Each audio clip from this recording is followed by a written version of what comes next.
Where do we even start with that? Joshua fucking Van, dude.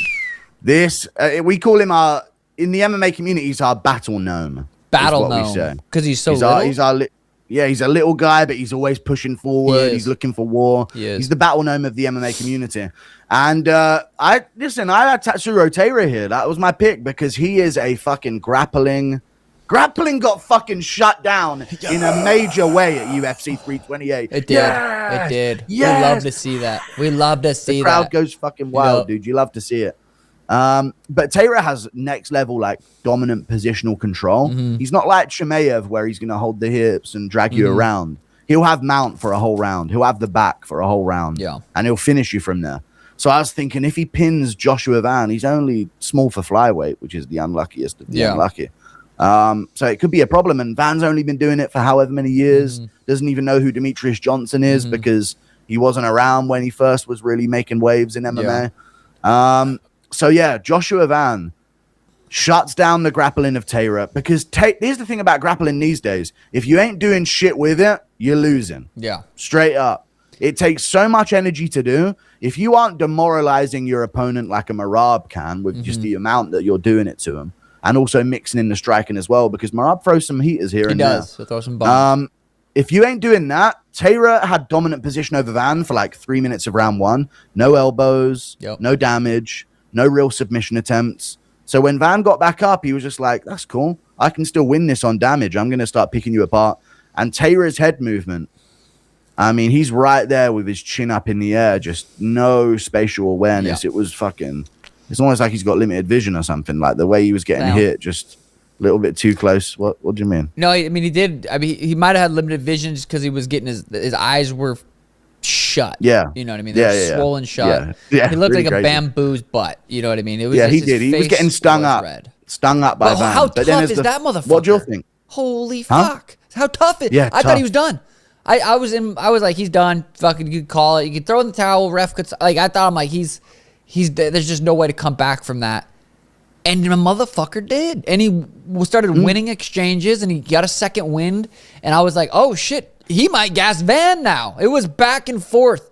And it was gangster from both guys. But Van's style's fun to watch. That motherfucker will slip and rip punches. His defensive wrestling looked really well. I mean, he did get taken down a good amount of times, but he was doing the right things. And when he got on the bottom, like you said, he was constantly moving, hip escaping, bumping, doing things, and not letting Tatsuro Taira get into a position to just stay there. Got to a front headlock, 2-on-1, stood up, circled out, landed some bombs. Every time he threw that right hand, similar to Sean Strickland, he would like kind of lean off to the left, boom, throw a right hand. Every time he threw that right hand, Tatsuro Taira caught it with his forehead, boom, or his nose, or his mouth, or his eye. It kept getting cracked. Both of them were landing really good jabs. They both had a great jab, and both of them, anytime they threw their jab, was landing. And it was a beautiful back and forth fight. I thought it was a little bit of an early stoppage in the sense that if it didn't get stopped earlier and he was able to come back and possibly win that round or start winning at some point, you might as well let him keep going for a few minutes. What'd you think? Yeah.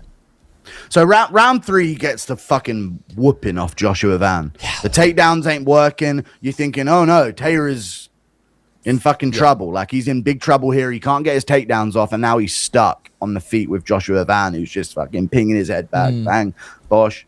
Landing good shots, combinations, and Taira's face is a mess. At the end of round two, he dropped him bad as well, remember? So there was a lot of damage in this fight on Taira. He cracked him, and I actually think that Taira went out cold for a second, the way he hit the canvas, and he kind of woke back up, and throughout the whole of round three, he was just lost. Yeah. The whole of round three. Well, he came out round three pretty good, didn't he? Or was that round four he came out better? Round four. This Okay. is where he kind of, he had his moment in the corner and he kind of locked himself back in. And you saw in a moment in round four, like, oh shit, he's actually conscious again. Yeah. Like, he's thinking, he's twitching, he's fainting, he's landing good shots. He gets a takedown at the end of the fourth and you're like, oh, it's going to be a classic. But then round five, Van puts it right back on him, fucking puts that fucking mustard on him up against the cage. Ripping the body. Once the body shots start flying in them types of fights, you're lucky to survive them. Joshua Van's basically a flyweight Peter Yan, and that's why people love him so much. Oh, I kind of like that comparison. I do. Yeah. That's a good. Is that what people are saying, or do you make that up? Don't you can lie about it? No, that's the MMA community consensus. And dude. hey, let's be honest. You're kind of God. You're kind of the leader of the MMA community. Yeah, it is. Yeah, MMA Godru. You know, so that is true. Crazy. So you guys, I like that comparison. He's a little Peter Vaughn. But maybe he doesn't have the same bag of tricks as Jan with the Jan's just so experienced. He's so fucking experienced. He's been doing it for so long. It would make like you said, Van hasn't been doing it for very long. But that fight, I said it before those guys fought. I said we're gonna see a trilogy between these two. That's how good those guys are. They're so well evenly matched. I think Van had a, I don't know. I don't want to say more experience because they're both so young, but Van did what he needed to do, but Tatsuro Taira is going nowhere. That motherfucker will be back. The flyweight division, I'm not super familiar with it right now. It's besides like Pantoja, Van, Taira, Manel Kape, the new kid, Kyoji Horiguchi. Yeah, who's the kid that has, or no, is he at 35? I'll get you. The kickboxer, he just knocked out his he just knocked out Brandon, one of the good 25ers. Manel Kape. No, he's a white fella. Okay. He's Kappa Navagava.